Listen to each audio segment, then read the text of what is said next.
Hey, Isabel, Chrissy, good to see you.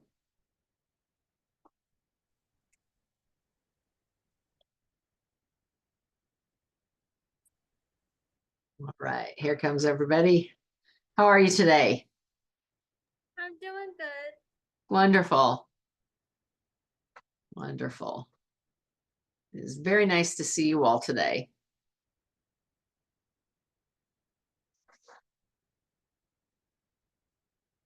All right, anybody have any questions? All right, terrific. Terrific. All right, let's go ahead and get started then. Let me let you see what I'm seeing here. Okay, you should be able to see that where it says biology. If you cannot, please let me know. All right, so we'll start off class with a couple of jokes. Don't you dare try to ignore me, Sydney. I know you're in there. Yep. How about this one? Did you hear that last oyster joke? I laughed so hard I pulled a muscle. What do you call a fish with 10 eyes? A fish. Why couldn't the pirate learn the alphabet?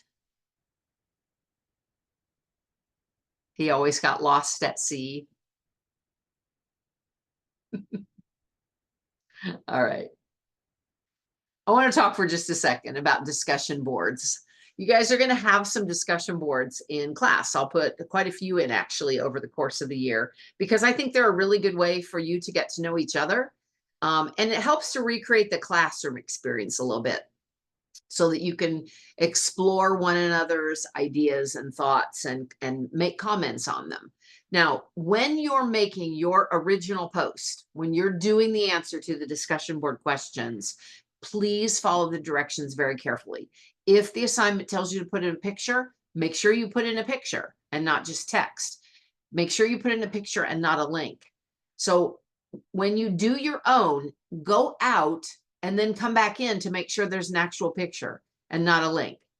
Now, when you make a comment on somebody else's, which is often a required part of the assignment, consider it a way to encourage one another. Don't feel that you have to limit your comments to just one. You're only required to do one, but take some time, go through them, comment on the ones that you think are particularly meaningful. So saying something like good job or nice, that doesn't really give any kind of valuable feedback to your classmates. So from now on, you're not going to get credit for that kind of thing. And I'm not going to give you a chance anymore to redo those comments. Now you have to add your comment immediately after you submit your own assignment.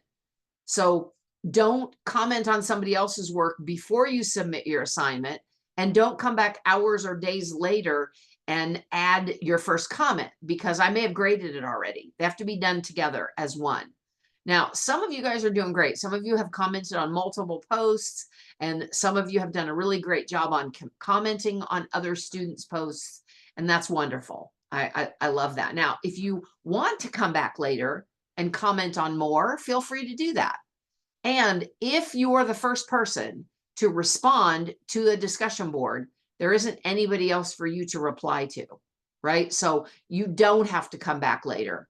I won't deduct any points for you not commenting. So if you're the first one, you don't have to make a comment. You can later. It would be great if you do that, but you don't have to.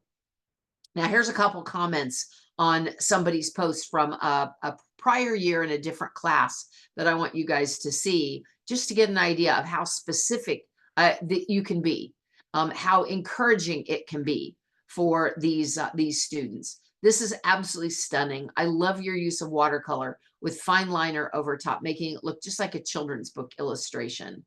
This is gorgeous. The way you made the shading so defined gives it a beautiful stylistic look.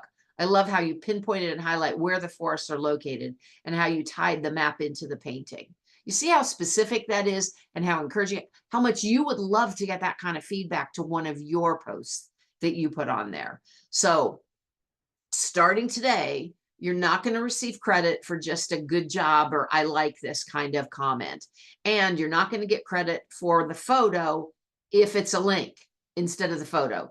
So please go out and come back in and make sure you can see it. Make sure it looks the way you want it. If it's too big and fills the whole page, you can shrink it down. Just grab a hold of the corner and shrink it in. If it's too small, you can make it bigger. If you can't see it at all, it's just a link. That means your classmates can't see it either, and you're not going to be getting any points for those. Now, one final thought about discussion boards. Keep in mind, anything you put in a discussion board can be seen by all of your classmates. So don't send questions or comments to me through a discussion board. When you have a question for me, send it through Canvas inbox, as always. Okay. I think a couple of you guys, when I was doing the grading of your seeds in a bag, I told you we'd be talking about it today. I got ahead of myself. That's actually next week. So we'll get to that next week. Today, we're going to do something a little bit different. But a couple of you guys seemed interested in the cleaner wrasses last week. One of you wrote to me about it. So I thought you might be interested in the complexity of the mutualistic relationship that they have with other fish. Now, remember, there's those three kinds of symbiosis. There's mutualism, where they both benefit. There's commensalism, where one benefits and the other doesn't, but isn't harmed. And then parasitism, where one is harmed and the other benefits. Well, this is a really great and very complex example of a mutualistic relationship with other fish. So really prepare to have your mind blown to think that fish go through what they do. So these are cleaner wrasses right here. And they have these mutualistic relationships with bigger fish that are known as clients. Now, they'll clean the clients by eating the parasites and the dead skin, and sometimes even the mucus off their bodies. And that provides a cleaning service for the client and a food source for the cleaner wrasses. Now, usually these cleaner wrasses will work in either pairs where there's one male and one female, or in a group that has one dominant male who's in charge of a group of females. These cleaner wrasses actually set up cleaning stations on coral reefs, and the client fish come to them specifically to be cleaned. So these stations attract fish. They attract different fish species. They even attract predators that would normally eat smaller fish. But in this context, they don't. They stay peaceful. They don't eat them because they want to be cleaned by them. Now, in order to signal that the cleaning station is open, these cleaner wrasses will perform a little dance. So they move their bodies either side to side or up and down in order to tell the bigger fish this cleaning station is available now. Now, that behavior communicates their intent to nearby client fish. So the client fish know, don't eat me, I'm here to clean you. So research shows that client fish develop preferences for individual cleaner wrasses based on the quality of their cleaning. If a cleaner wrasse is known to have a good reputation, to be more gentle or more thorough, they're going to attract more clients as a result. So these cleaner wrasses display really complex social behavior, including the ability to figure out what their clients need and adjust their cleaning behavior accordingly. They may spend more time cleaning what we would say are high value clients, ones that either give them more food or more protection. They'll spend more time cleaning them because they want them to come back to them. Now, they interact with a wide variety of fish. They might interact with tiny gobies all the way up to very large predators like moray eels. Even sea turtles and manta rays visit these cleaning stations in order to be cleaned. Now, here's where it gets really interesting. Cleaner wrasses don't always play fair. So sometimes, instead of just eating the parasites in the dead skin, they will sneak a bite of the client's protective mucus. So that mucus is very nutritious to the cleaner wrasse, but it's harmful to the fish. The fish needs that mucus to protect itself from the things that are in the water and the water itself. But they call that cheating when they start eating the mucus. If a cleaner wrasse cheats too much, the client may leave. So it abandons them. This leaves that cleaner wrasse without a food supply. Now, the male who's in charge of the group of females or the single female, he's been known to punish the females by biting them after the female cheats. In essence, he's punishing the females for chasing off the food source. And the males will punish females more severely if the female drives away a more high value of client. So basically, the tastier and the more nutritious the meal is that was lost, the more punishment the male dishes out. And male cleaner wrasses will punish large females more severely. That's because wrasses have the ability to change their sex. They're all born female, and then some of them convert to males, but they can convert to males at any point. So these large females are viewed as more of a threat because if they change sex, now they become a reproductive competitor. So in the wild, we've got cleaner wrasses that form harems of one male with up to a dozen females. And that male will spend most of its time around the largest female, not because he cares for her, but because he wants to monitor her. He wants to control her so that she doesn't convert to becoming a him. Now, not surprisingly, these female cleaner wrasses are more likely to cheat when they believe that their partner isn't watching. Now think about that. The females are more likely to cheat when they think the male isn't watching them. They're sneaky. They also might cheat more when they're stressed, like as during breeding season. Now, they also, when there are a lot of cleaning stations on a particular coral reef, the individual wrasses are less likely to cheat because they want to maintain their reputation and attract more fish. And those cleaner wrasses will cheat predatory fish far less often. Remember, by cheating, what I mean is eating the protective mucus. So they don't do that to predators.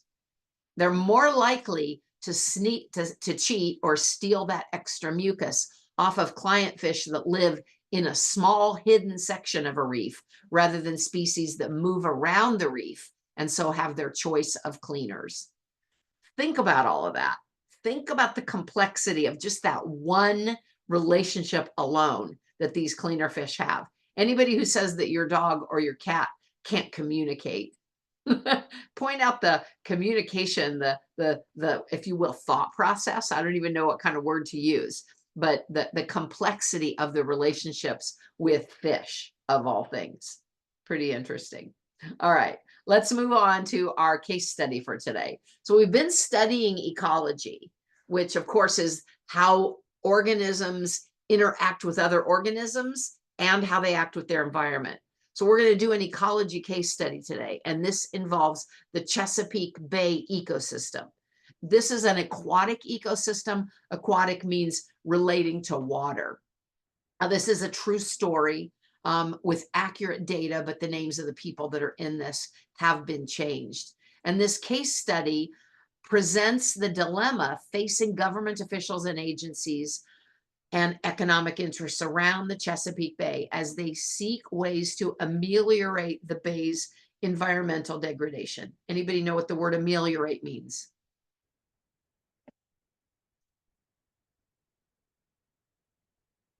So they're wanting to ameliorate the bay's environmental degradation. Ameliorate means to make better. So they're trying to find ways to make the harm that's been done to the bay better. Now, this is where the Chesapeake Bay is, right here. Do any of you guys live near or have visited the Chesapeake Bay? Anybody ever been there? You have, Nathan? Do you remember anything about it?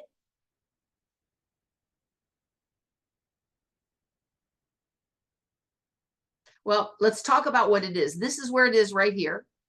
It is the largest estuary in the United States. What's that mean? Estuary.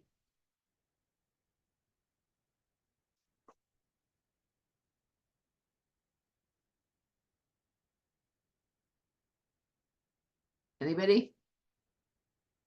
So an estuary is where the river meets the ocean. So you've got both saltwater and freshwater. We call the water brackish. So brackish water is both salt and fresh. the area where the brackish water would exist, where the river meets the ocean, is called an estuary. Now let's zoom in on the estuary here. Let's go a little bit closer. So here we are. All this blue right here is the estuary. Now note how close the bay is here to Washington, D.C. and Baltimore. And here is a satellite picture of it. I have Google Earth right here. I'm going to drag that in and show you guys. I don't know if you're familiar with Google Earth. It's really cool. If you're not familiar with it, it's kind of fun to play around with. So let's just for fun go here to Exton, Pennsylvania. Right here. That's where I live, Exton, Pennsylvania. So see how Google Earth kind of flies in? You can look at a satellite picture. You can take this little thing right here and drag it. And all of these blue lines right here are roads. So let's just drop in on a road and you can see how this zooms down. And you can actually, we're in a parking lot here. Yeah, we're in a parking lot there. Kind of fun. So I can do that. And then I can also go from, let's go back to Chesapeake. Chesapeake Bay. So we'll zoom out of the Chesapeake Bay of Pennsylvania and go right down here. All right, so we're looking here. So there are some rivers that supply this Chesapeake Bay right here. Anybody know of any rivers in that area? Nathan, you just drove over the Chesapeake? Yeah, so there's some rivers, some big rivers here that feed into it. You can see them. The Susquehanna River is one that drains the largest watershed. So a watershed would be the land that supplies a body of water. So the Susquehanna drains this watershed, and it gives about 55% of all the fresh water that flows into the Chesapeake Bay. So we're looking here at this area right in here, and this is the ocean out here. So let's zoom out. You can get an idea. Let me close that. Get an idea here of where we are in the United States. So here's the US. This is the Chesapeake. This is the Atlantic right there. All right. Now, the Chesapeake is pretty important historically to the United States. Rivers like the Potomac, the James, and the Susquehanna all drain into it. And on the shores of the Chesapeake is Jamestown, which, if you remember your American history, that was the very first permanent English settlement. So this is the monument right here that memorializes Captain John Smith. He is the expedition leader who was supposedly saved by Pocahontas, according to legend. The other couple of important things that are on the bay is Yorktown. So that's where General Cornwallis surrendered to the Americans and ended the Revolutionary War. General Cornwallis was British. He surrendered to the Americans here at Yorktown. Also on this bay are Fort McHenry, where the bombardment of the British in the War of 1812 led Francis Scott Key to write the poem, The Star-Spangled Banner. So looking again here, this is the drainage basin. All this that's in green there, that's the drainage basin of the Chesapeake. That means all the water from the from that area drains into the Chesapeake Bay. So that includes the District of Columbia and all or part of 6 different states. There's 1.7 million acres of fertile wetlands that are present around the bay. And the unfortunate thing is that's only about half of what there was in colonial times. A lot of that area has been drained so that people can build homes and businesses there. Now, in the beginning, back in colonial times, this estuary provided lots and lots of food for Native American cultures and early settlers, like food like fish and crabs and oysters and water birds. Now, the Chesapeake Bay Foundation was founded back in 1967, and it issued its first State of the Bay report in 1998. Now, the Chesapeake Bay Foundation assigns the bay a grade. It gives a grade based on a couple of different categories. So the categories that it bases its grade, or that it gives a grade to the bay on, are pollution, habitat, and fisheries. Now, the bay that we know today is measured against the healthiest Chesapeake that we can describe, which is really about what it was when the country was just first being founded, back when Captain John Smith talked about it. in his narratives. He wrote a lot about the Bay. So we're comparing it now to what he wrote about in the early 1600s. Now, for 2018, the State of the Bay report was a D+. Now, that's a pretty low score. And you don't want a D+ on an exam. We don't want a D+ for the Bay either. It indicates that the Bay has some serious environmental problems. So let's take a look at some of those problems that it has by different categories. Let's look at pollution right there. So now this is a change from 2014. This was a 2016 score right there that we're looking at. So you guys see any good news between 2016 and 2014? A little bit, maybe, a little bit. We've gone up a little. These are in the right direction, but we still have nitrogen as an F, phosphorus is a D, dissolved oxygen is a C, water clarity is a D-, and toxins is a D. So this is not great. Let's take a look at habitat. You know, do we have any good news here? Well, a B isn't bad. A forested buffer, that means forest land that would be in that area. B is pretty good score. C is not even terrible. The wetlands in the area got a C. When we're looking at underwater grasses and land resources, we've got a D, and we've got a little improvement right here, but still D-. Now let's take a look at the fisheries. Rockfish are doing pretty well. Blue crabs aren't doing too bad, but look at oysters and shad. So take a look here at, this is a, like a time scale of this State of the Bay report. So back from 1970, when it was pretty low right here, 1967 was when this foundation was founded, and things got to be pretty bad right about 1970. Then we go to 1980 to 2000. So take a look at what happened between 1967 and 1970. What do you guys, what do you see happening here? This is the State of the Bay report number right here. Yeah, it's declining. It's gone from about 25 down to about 20 in that area right there. Now, since then, it's trending up. So that's good news, right? Trending up is a good thing. We see a little variation there, but let's see what could be the cause of all this and what could be happening. Now, our case study begins now. That was all background information. Our case study is going to start in 2010. So let's take a look right here at 2010, and we'll see what is happening in this area right here at the end of the case study here. Now, this is the native eastern oyster. This is what's called a keystone species in this ecosystem. What does that mean? What is a keystone species?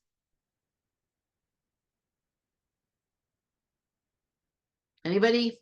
I know it was in your reading. Yeah, Isabel, good. A main important species. It's a species that has, really, you can think of it as having a much larger impact on the environment than you can expect based on the numbers that there are. So you don't have to have a lot of an organism in order for it to be a keystone species, but it's one on which the whole ecosystem depends. So the reason it's called a keystone species is because picture an archway. If you've got an arch doorway at the top, there's this triangular stone. That's called the keystone. If you take that stone out, the whole arch collapses. The same thing is true of a keystone species in an ecosystem. If you remove that keystone species or decrease it significantly, the whole ecosystem could collapse. Okay, so this native eastern oyster is a keystone species, and they were so abundant in the Chesapeake that even 100 years ago, ships had a hard time navigating around huge oyster reefs. So you guys have all heard of coral reefs, right? You know that coral reefs are dead coral that their calcium carbonate shell stays behind. So the new coral actually are building upon the exoskeletons of the old dead coral. The same is true of a reef, of an oyster reef. Exactly the same. These oyster reefs are the calcium carbonate oyster shells cemented together that then, new oysters will come along and build on. Well, these reefs were huge even 100 years ago. In the 1880s, this bay was the nation's primary oyster producer. And there were nearly 50,000 people who were involved in that. There were huge numbers of oysters that were taken from the bay in order to provide the needs of the entire country, really. Even as late as 1980, okay, so that's 40 years ago-ish, the Chesapeake provided half of the nation's oyster harvest. Today, though, most of the oysters that you find do not come from the Chesapeake. Most of the ones found in American restaurants and supermarkets come either from the Gulf of Mexico or the Pacific Northwest. I don't know why I've got this frog in my throat, excuse me. So take a look at this graph. So what's the title of the graph? Title's an important part of graph. Chrissy. Oyster harvests in the Chesapeake Bay, 1880 to present. Yes, very good. What's on the x-axis?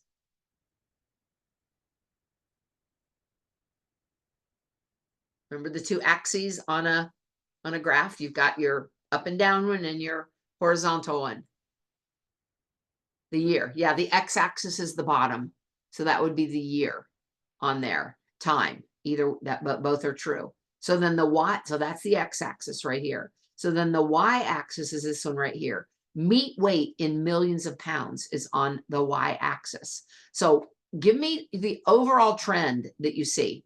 When you look at the trend that's occurring on this axis, what's the overall trend? Yeah, definitely the millions of pounds of meat that are being pulled from the Chesapeake is trending down. It is declining. So take a look at 1890, about how many pounds were harvested in 1890.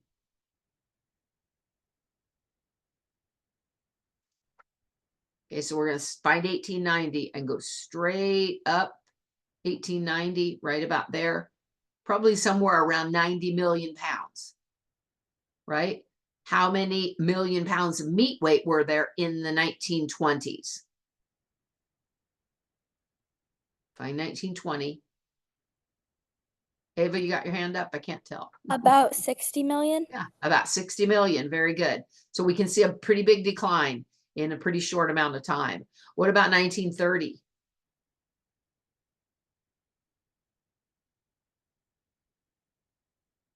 Yeah, about 30. 1930 right here. Somewhere around 30, right in that area right there. Okay, what about the 1990s?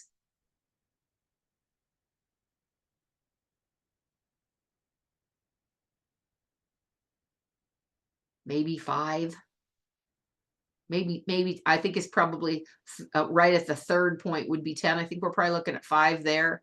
All right, what about the, like the year 2008 right here? Pretty close to 0, right?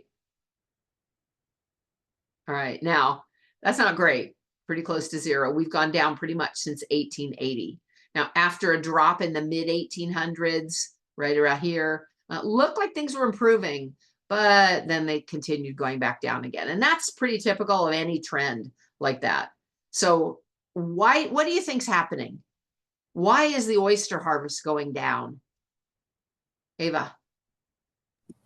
Probably a result of over harvesting or like not having limits on how much one person can take from the bay. Because like up here when my grandpa and my dad go hunting for moose, you have to get a permit, and they go hunting up by Canada. You have to get a permit, and then you can only take bull moose, and you can only take, I think, up to 3 or 2. I think, I'm not sure if it's per person or per group, but they have limits on that so that they're not getting overhunted. Yep. So over harvesting in this case would for sure be responsible.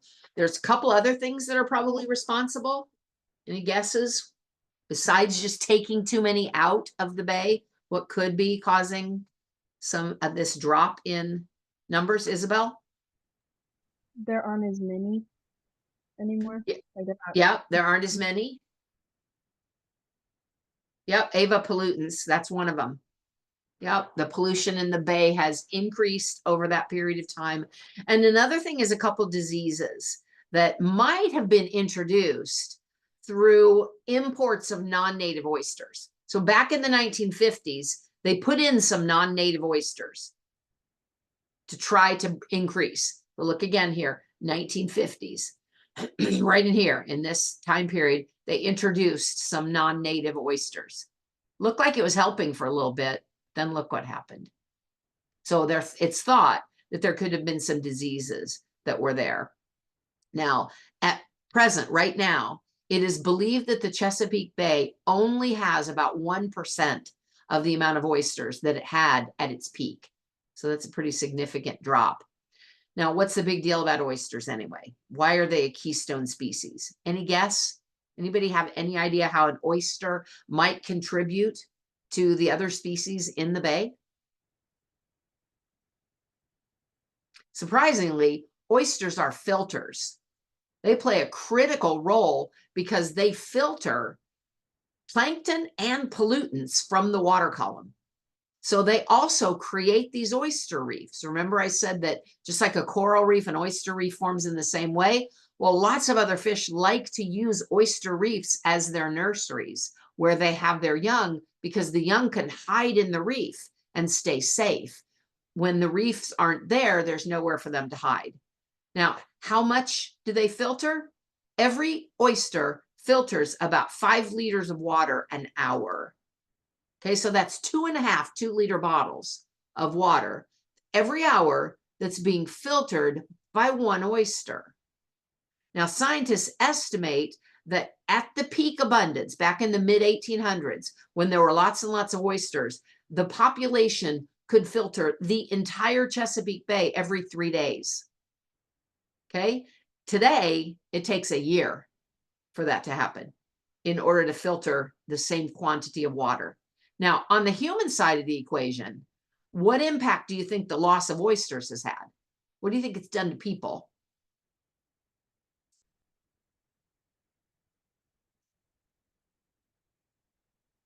Nathan.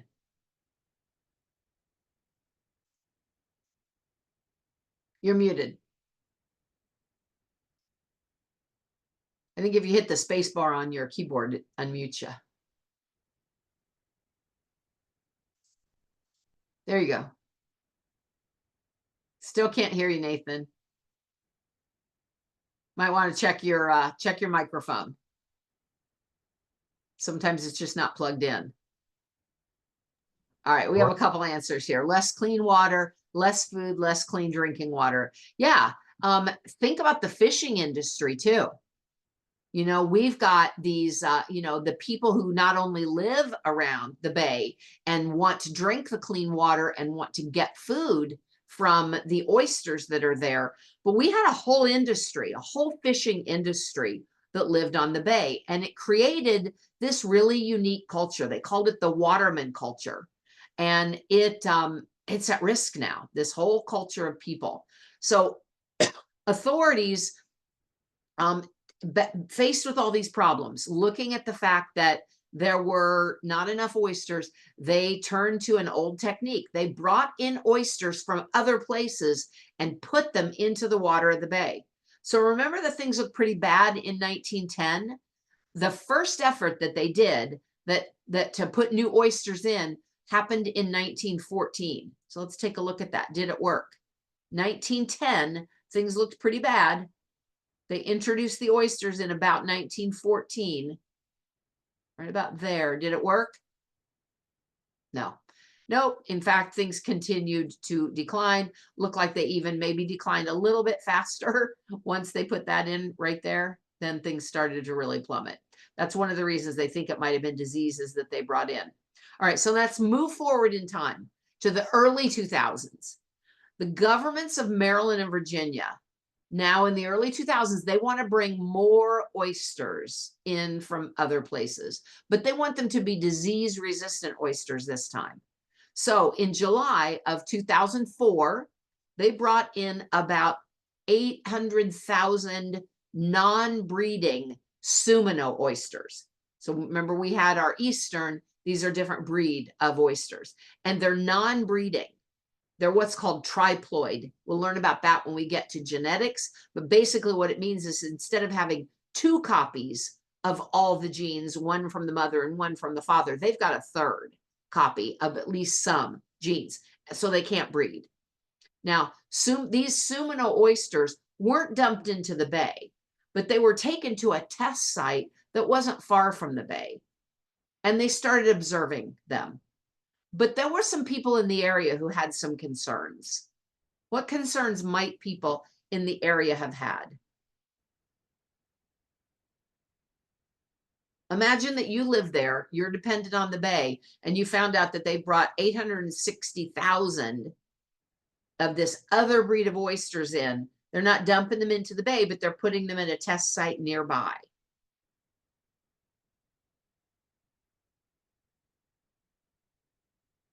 Oh yeah, yeah, might be smelly. So one possibility here, one thing that people was concerned about was, how do you know that all of these 800,000 oysters are infertile, non-breeding, not able to have children? How do you know? Maybe some of them are fertile. Maybe they can revert to a reproductive state. That's been known to happen in organisms where they seem to be, but a lot of animals are able to make changes. The concern was that somehow we would get a breeding population in the bay before the testing was done. So when they bring in hatchery grown oysters to another area, that's called seeding. So seeding hatchery grown oysters means putting them into an area where they aren't natural. Now, the possibility is that these could be an invasive species. These alien organisms could irreversibly change the ecosystem. And not only here, but maybe all up and down the whole East Coast. So state authorities and even federal authorities started monitoring these test areas. And they also continued with some native restoration projects. They continued on with those. Okay, so now let's, bring it into the present. Let's bring it into 2010. So here we are right here. Remember what the health of the bay looks like. It's still like real bad, still a D, but we're seeing a trend upward. All right, it is 2010, and Maryland State Senator Ben Fisher hung up the phone slowly. He had just been talking to one of his constituents, one of the people that he served, one of the many that he had heard from that day. And it seemed like each one was angrier than the one that came before. So he was the swing vote. That means it was half and half, and he was the one in the middle deciding which way it was going to go on the bill that was going to fund the introduction of these sterile Sumino oysters into the Maryland side of the Chesapeake Bay. So basically, he decided whether all these oysters were going to be dumped into the bay or not. The bill was an attempt to try to offset the effects of these declining oyster populations and all the habitat degradation that had come as a result of it. Now, he knew that introducing those Sumino oysters would be expensive and that it would be risky. It would be risky to do that. There were some chances that it could be an invasive species that would cause trouble. But there also are some costs to doing nothing. So doing something is risky. Not doing anything is risky. How do you guys think that people who were concerned about the environment felt about all this? Felt about the thought of dumping these non-native Sumino oysters into the Chesapeake Bay?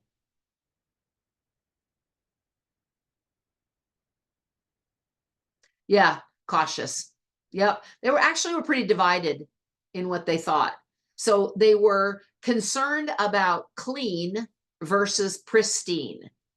So the word clean means that it is free from impurities. The word pristine means it's pretty close to its original. That's usually a lot better than just being clean. So they wanted pristine. They wanted it to be more what its original was. And dumping these non-native ones is not going to give us pristine. It might give us clean, but it won't give us pristine. Now, some of them demanded widespread seeding of the oysters to deal with the worsening water quality. Others thought that this could be a huge disaster, a bigger disaster than the kudzu vine. Anybody live in an area where kudzu is a problem? So this is what the kudzu vine looks like. This is a creeping perennial vine. Now, it was intentionally brought to the United States by the Soil Erosion Service back in the 1930s. And they brought it there in order to control soil erosion in the American Southeast. So that's like, you know, Florida, Georgia, South Carolina area. When it was first introduced there, people thought it was beautiful. It was ornamental. It could provide shade to some of your homes, but it's been here for almost 140 years now, and it continues to spread. And it is really consuming part of the southern eastern part of the United States at a rate that's estimated at 120,000 acres a year. So it destroys buildings. It covers power lines. It competes with the native vegetation for resources, and the native vegetation is losing out. So introducing these non-native species is not always a good idea. Sometimes they can end up being invasive. All right, back to those Sumino oysters now. So they did some testing in Virginia, and it had been limited, but so far it looked like it was working. The senator knew, though, that scientists were concerned that a few of them might be fertile. I mean, really, all it takes is 2, right, in order to produce a new population that might then grow and might force out the last of these eastern oysters. Or they might interbreed with the native oysters, and who knew what kind of changes that would bring to the already damaged ecosystem if they mix the breeds. So now let's imagine that it's 2010. Ben is looking out his office window and he's seeing some banners. Some of the banners say, "Let the Seminole clean the bay." Others of them say, "Don't make the situation worse." So he's got both sides there. Now, there's an owner of a fish market who called him earlier in the day. What do you guys think the owner of the fish market might be concerned about?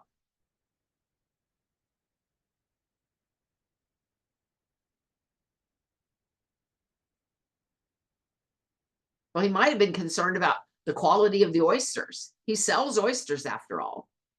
And he's worried that these oysters might not be fit for eating because they're going to be filtering a lot of pollution from the water. Maybe they won't be healthy, or maybe they won't be tasty. Yeah, Robbie, his fish business. Isabel, the fish dying. Yeah. So he had very few oysters to sell now, and he had fewer fish because there weren't oyster reefs for the fish to have their babies on. He wanted to know that what impact this was going to have on his business at all. The charter boat owners wanted clear waters for people to get rockfish. Remember, rockfish are doing really well. Back with our State of the Bay report, we saw that the rockfish had an A. So charter boat owners are taking people out to fish for rockfish, and they want clear water. Now, the commercial fishing industry, they wanted the oysters too, and they wanted them right now. Their boats were just sitting still because there weren't oysters for them to get. So the biggest plant for oysters that was in Ben's district said it was probably going to close within a year if there weren't new oysters. And these new Seminole oysters grow 3 times as fast. So maybe it wasn't too late if they seeded them in for them to grow and maybe save an entire industry on the bay. Now, of course, business interests held all sorts of positions. Some of them said our tax dollars should go to developing high-end homes, summer homes and condos and malls instead of putting oysters in the bay. Another one said, do you know what the land under those broken down abandoned fishing shacks is worth? So there's that. Maybe that land is worth a lot more for other things rather than fishing and the land that's needed in order to support the fisheries. On the other hand, the state of North Carolina was threatening a lawsuit. So here's the bay right here. What do you think North Carolina was afraid of? Why were they threatening a lawsuit?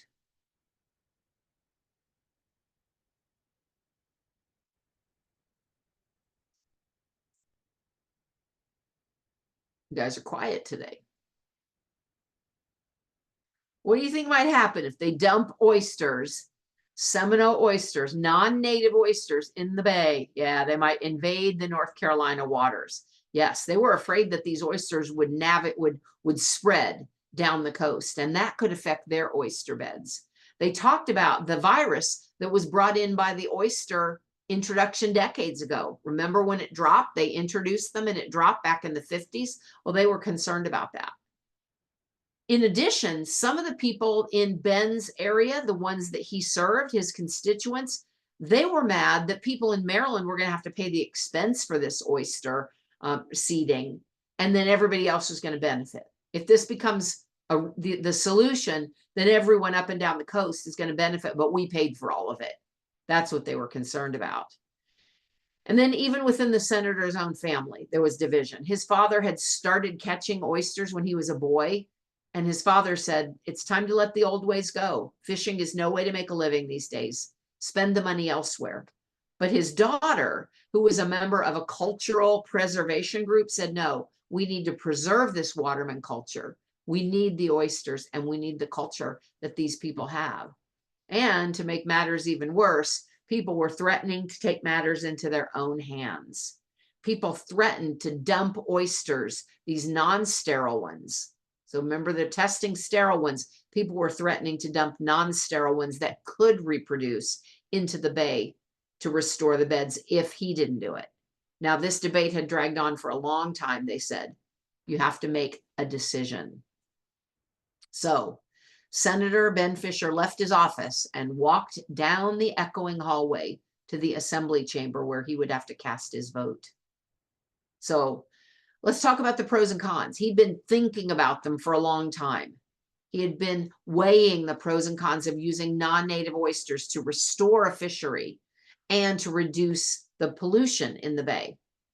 Any choice that you make means you're going to lose an opportunity somewhere else, right? There's only so much money to go into this. Money spent to bring in the oysters wouldn't be available to deal with other problems that the bay was facing. But we have to consider what this region might look like 20 years from now if we do nothing. So what do you guys think? Anybody think of any pros or cons to this? Sometimes we have to think of the stakeholders and who they are. So a stakeholder is somebody who has a stake in something, somebody who has something to gain or something to lose. So like for AIM Academy, our stakeholders are you guys. You have something to gain or lose depending on what AIM Academy does. Your parents, the teachers, the administration, even local school districts have a stake because you're not going there. You're coming here for your education. There's a lot of stakeholders with this. Now, who might the stakeholders be? Hold on a second here. Isabel says con could be detrimental to the fishies. Robbie, pro could be the bay being healthier and the fishing business regaining its former glory. Yeah, I mean, we don't want the cons, right? But we do want the pros. We have to decide what we're going to do. So there's a lot of stakeholders that would be involved in this Chesapeake Bay area. Some of them, just some, might be the administration, like these agencies right here that would have something to say. The Virginia state agencies, Maryland state agencies, developers, people who want to build on the land, and economic development groups, the traditional watermen and the waterman culture, cultural heritage groups like his daughter who want things to be restored to what they used to be, non-governmental environmental groups and social welfare groups, fish processors, tourism-related businesses, agricultural interest, and city and county governments. Remember, this is a true story. This was actually happening. So all of these people weighed in. All these people had a position and wanted it to be heard. And our Senator Ben has listened to them all and has to make a decision. So think about all of the different positions that these different organizations might have. So what are some of the options that are available in this case? We've been talking about one. We talked about seeding the bay with these sterile Seminole oysters, but there's other options. Can anybody think of any? Other than seeding the bay with the non-sterile, non-native oysters or doing nothing, what else could we do?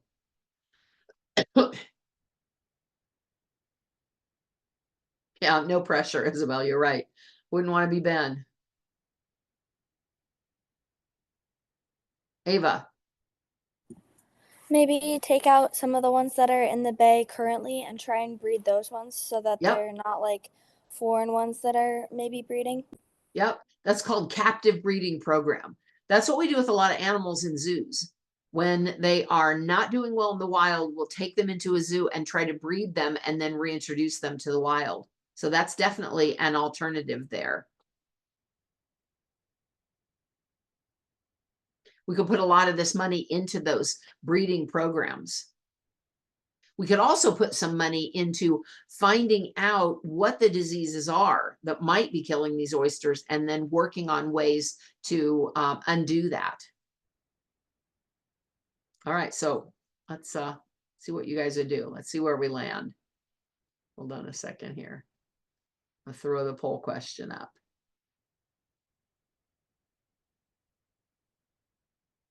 What would you do? If you were Ben Fisher, how would you vote?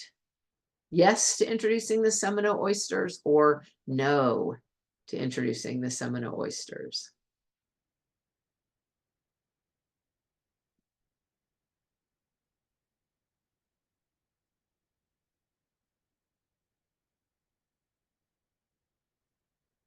All right, 5, 4, 3, 2, 1. All right, here's your results. So anybody want to defend their position? Whether you voted yes or no?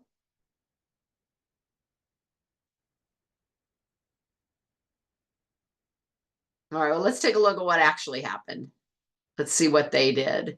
So officials actually decided against introducing the Seminole oysters, and they decided instead to focus their efforts on native oyster restoration. Now, this was in 2022. So we can see right here, it had gone down a little bit. So it was on its way up, and the projection was it would continue up, but then there was a little bit of a dip right here. Now, we have to remember that change, especially change that is meant to correct a problem, is often slow. So let's take a look at some of the things that were happening in 2022. So less than 2 years ago, probably was mid-year. So it also shows us the change from 2020. Now let's look at the oysters. So come down here to the fisheries and look at oysters. So they were a 17 and now they've gone up 5, but they're still an F. So interestingly, both 2020 and 2021 were record years for oyster reproduction. Record years. They reported the highest number of juvenile oysters in the past 30 years. And there were several years of below average dying off because of predators and disease. So why don't we see more of an increase? If there are more that are being born and fewer dying from predators and disease, what's left? Chrissy. The people hunting them. Yep. We've got overharvesting happening again. Yep. Plus, we don't have enough of an oyster reef habitat. That's that accumulation of the calcium carbonate for them to be able to live on. So when there's no reef for them to build on, then they're not going to build. There just right now aren't enough oyster shells to build a reef. So we see the same problem again. We got the population going up. People are pulling the animals out of the water faster than they can recover. So we do see that there are a few things that have happened, that have gotten better and a few things that have continued to get worse. So a couple things, we're about out of time, but I want to look at a couple other problems besides the oysters that are contributing to the problems in the bay. Now, remember, we use these 3 terms to describe the geographic regions of our country. So there's sparsely populated areas that are like rural, think farmland. Urban is like a city, big population. And then suburban would be the places where usually people live but don't work. So those are residential areas outside the city. You'll find all of those around the Chesapeake.